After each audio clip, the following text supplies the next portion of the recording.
Hello everyone, welcome to my YouTube channel Economics X. My name is Indu Sharma. Today I am going to discuss methods of national income. It's a very important topic of national income, how to calculate national income, why three methods. First, value added method, income methods, expenditure method. But हमने अपनी previous video में देखा था circular flow के जो phases देखे थे, ठीक है, three phases of the circular flow of income like production, income and expenditure. These are three methods of measurement of national income. Production method, इसको बोलते हैं हम value added, income method and expenditure method. So guys, let's start. Value of output versus value added. Value added यानी कि production method को पढ़ने से पहले हम पहले समझेंगे कि what is value of output. What is value of output? So value of output is the market value of all good services provided by an enterprise during an accounting year, which means जो value of output है यानी कि जो value of output of firm है, तो जितनी quantity firm ने produce की है, ठीक है, ड्यूरिंग द ईयर, और उस क्वांटिटी को जब मार्केट में जाके सोल्ड किया है एट मार्केट प्राइस पे, उसको हम बोलते हैं value of output. Suppose that एक शूज एंटरप्राइजेज है जो प्रोड्यूस करता है 1000 पेयर, ठीक है, और उसकी जो मार्केट वैल्यू है वो 175 पर पेयर उसने सेल किया है. So what is value of output? It's quantity of output into market price, ठीक है. सो क्वांटिटी कितनी है 1000 और कितनी मार्केट प्राइस पे इसको सेल किया है 175 पर पेयर, ठीक है. तो टोटल हमारा कितना आता है value of output 1,75,000. So in brief, value of output वो होता है जब फर्म कोई भी गुड्स प्रोड्यूस करती है और उस प्रोडक्शन के बाद उसको जब मार्केट में फाइनली सोल्ड करती है eight market price. It's not about factor cost, it's about market price. जो वैल्यू ऑफ आउटपुट होता है उसको मार्केट प्राइस पे कैलकुलेट करते हैं. तो वो उस प्रोडक्शन को, उस गुड्स एंड सर्विसेज को जब मार्केट में सोल्ड ऑन करती है तो उसी को हम बोलते हैं वैल्यू ऑफ आउटपुट. ओके, इसके कुछ फॉर्मूलेज भी हैं और कंपोनेंट भी हैं. फॉर्मूला क्या होता है? Value of output equals to sales plus change in stock. Sales जो है वो हमारा कब आता है? जब किसी फर्म ने गुड्स प्रोड्यूस करी और उसको मार्केट में पूरा सोल्ड कर दिया. अभी हमने देखा था कि शूज थे जो 1000 उसने प्रोडक्शन में किया था और 175 रुपीज पे, मतलब पर पेयर 175 का उसने सोल्ड किया था, जो कि टोटल हुआ था 1,75,000, जो कि मार्केट में पूरा का पूरा सोल्ड कर दिया. तो उसको बोलते हैं हम सेल्स, ठीक है.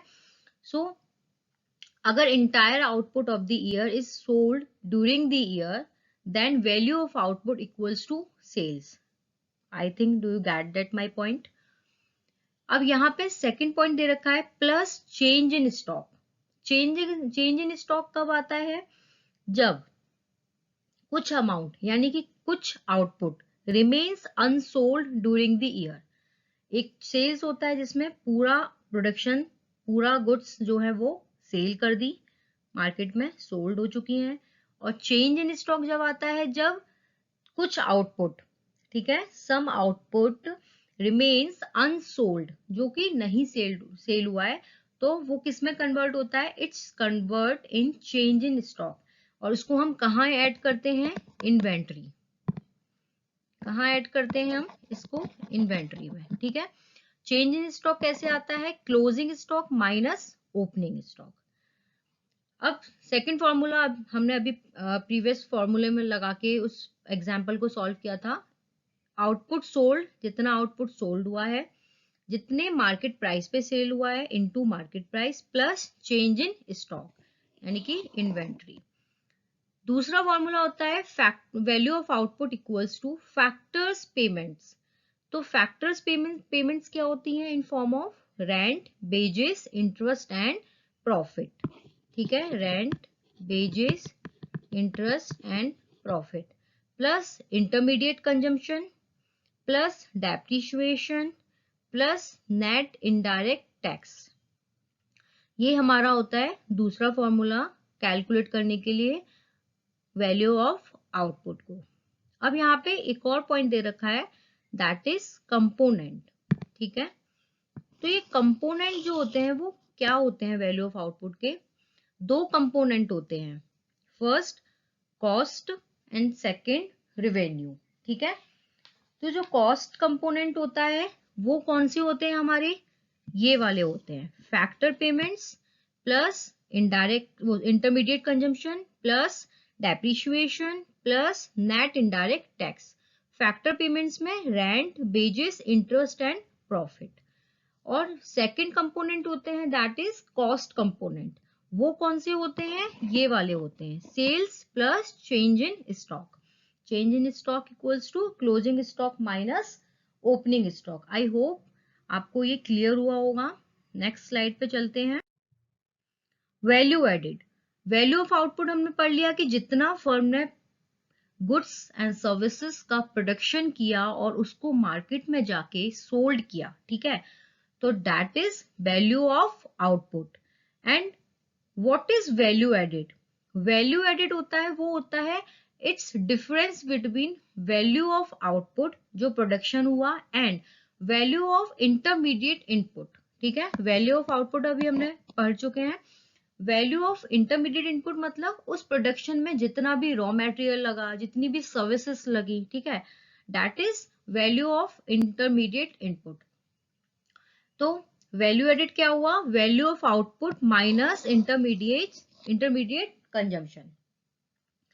Intermediate consumption refers to the expenditure on intermediate goods used in the process of production, that is primary production. इसको हम बोलते हैं नॉन फैक्टर इनपुट, ठीक है। नॉन फैक्टर इनपुट किसी भी प्रोडक्शन प्रोसेस में जब लगती है, इनपुट लगती है, तो उसको हम क्या बोलते हैं? Intermediate consumption. इसको हम क्या बोलते हैं? सिंगल यूज प्रोड्यूसर गुड्स, मतलब जो एक बार यूज होता है, ठीक है, here's no identity actually. So second thing क्या होती है वैल्यू एडिड को कैलकुलेट करते समय? कभी कभी फॉर्म क्वेश्चन में पूछा जाता है कि डोमेस्टिक सेल्स है वो दे रखी होती है, तो वहां पे हम एक्सपोर्ट को क्या करते हैं? ऐड करते हैं। अगर डोमेस्टिक परचेज दे रखा होता है तो वहां पर इंपोर्ट को हम ऐड करते हैं टू गेट इंटरमीडिएट कंजम्पशन। अब suppose what is intermediate consumption? अभी मैंने बता ही दिया है कि refers to the expenditure on intermediate goods use in the process of production. जब वैल्यू आउटपुट में जो भी प्रोडक्शन होता है, जब फर्म प्रोड्यूस करती है गुड्स को एंड सर्विसेज को, तो उसके उस टाइम पर जो भी इनपुट लगता है, नॉन फैक्टर इनपुट्स जो बोलते हैं हम, वो जो लगता है उसको हम बोलते हैं intermediate consumption. Suppose that we take one example, baker wise intermediate product, ठीक है, फॉर व्हाट?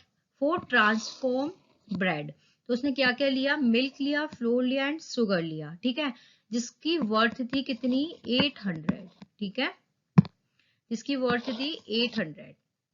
ओके, तब बेकर ने इंटरमीडिएट प्रोडक्ट को परचेज किया फॉर ट्रांसफॉर्म ब्रेड।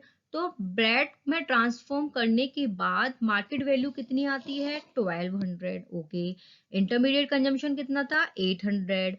इनपुट लगाने के बाद जब वो मार्केट में सोल्ड करता है तो वैल्यू कितनी होती है? 1200। तो what is value of output? Value of output क्या होता है?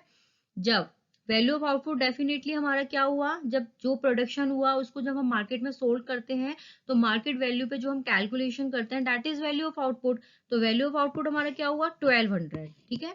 But what is value added? अभी हमने पढ़ा था कि value added equals to value of output minus intermediate consumption. So value of output हमारा कितना दे रखा है? 1200 एंड इंटरमीडिएट कंजम्पशन इज 800, ठीक है। सो वैल्यू एडेड हमारा हुआ 400। I hope guys you clear this point. What is steps?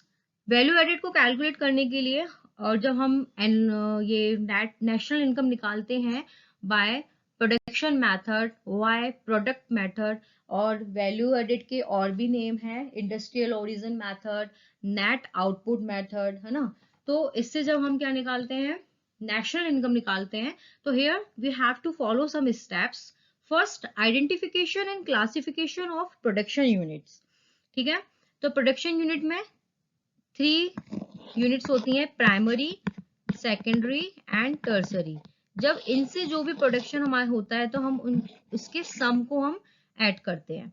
फिर सेकेंड, एस्टिमेट जीवीएमपी यानी कि gross value added market price, या जीडीपीएमपी यानी कि gross domestic product at market price, equals to sum of 3 sector. 3 sector कौन से हो गए, प्राइमरी, सेकेंडरी एंड टर्सरी। या हम ऐसे निकाल सकते हैं, जीवीए जो अभी हमने फॉर्मूला पढ़ा था, value added equals to value of output minus intermediate consumption.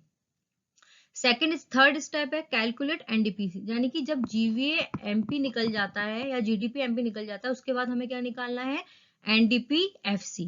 तब एनडीपीएफसी निकालेंगे तो क्या करेंगे, नेट, यानी कि नेट से तब ग्रॉस पे जाएंगे तो डेप्रिसिएशन को लेस करेंगे, क्योंकि ग्रॉस में डेप्रिसिएशन इंक्लूड होती है बट नेट में डेप्रिसिएशन एक्सक्लूड होती है। डोमेस्टिक यहाँ पर सेम है, प्रोडक्ट यहाँ पर सेम है। फैक्टर कॉस्ट और मार्केट प्राइस, यानी कि फैक्टर कॉस्ट निकालना है हमें तो माइनस NIT। अगर यहाँ पे मार्केट प्राइस दिया होता तो हम यहाँ क्या करते, plus NIT। So NDPFC equals to GDPMP minus depreciation minus net indirect tax. Fourth point आता है हमारा एनएनपीएफसी, इसी को हम क्या बोलते हैं, नेशनल इनकम। तो नेशनल इनकम निकालने के लिए जो हमारा एनडीपीएफसी आया है, net domestic product factor cost, उसमें हम क्या ऐड करते हैं, net factor income from abroad, NFIA। NFIA हमने पहली प्रीवियस वीडियो में हम सारा पढ़ चुके हैं कि NFIA क्या होता है, factor income from abroad minus factor income to abroad.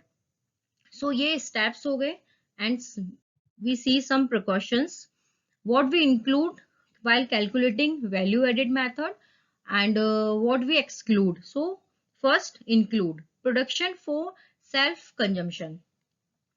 Production for self consumption क्या होता है कि जब कुछ गुड्स होती हैं जो अपने सेल्फ कंजम्पशन के लिए तो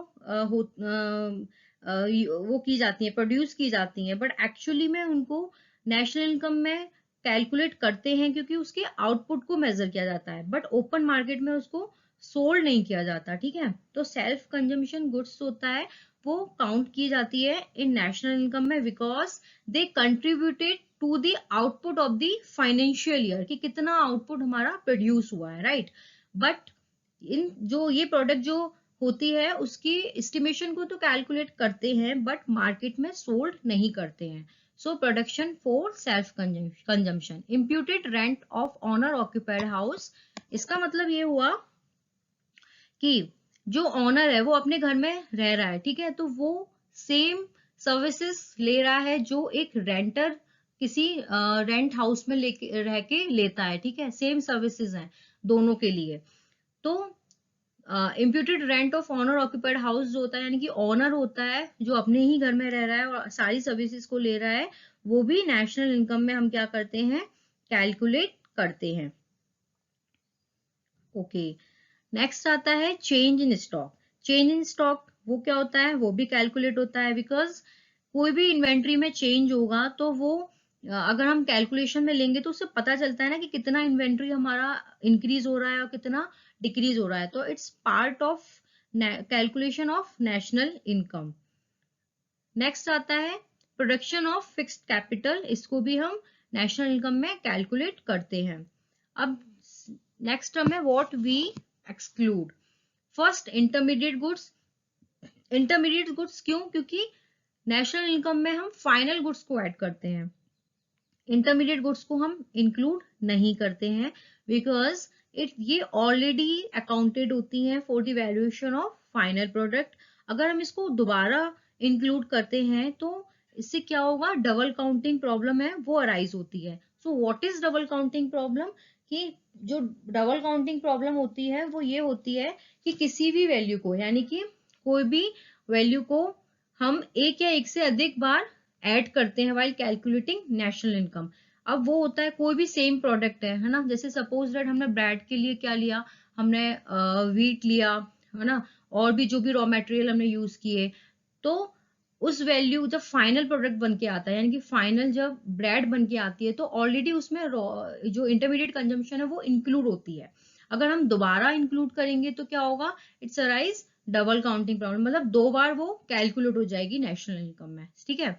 तो इंटरमीडिएट गुड्स को हम नहीं लेते हैं। सेकेंड हैंड गुड्स इसलिए नहीं लेते हैं क्योंकि जब उसका प्रोडक्शन होता है, जब वो प्रोड्यूस होती है, तो ऑलरेडी नेशनल अकाउंटिंग में इंक्लूड हो जाती है। सो सेकेंड हैंड गुड्स को भी हम नहीं लेते हैं।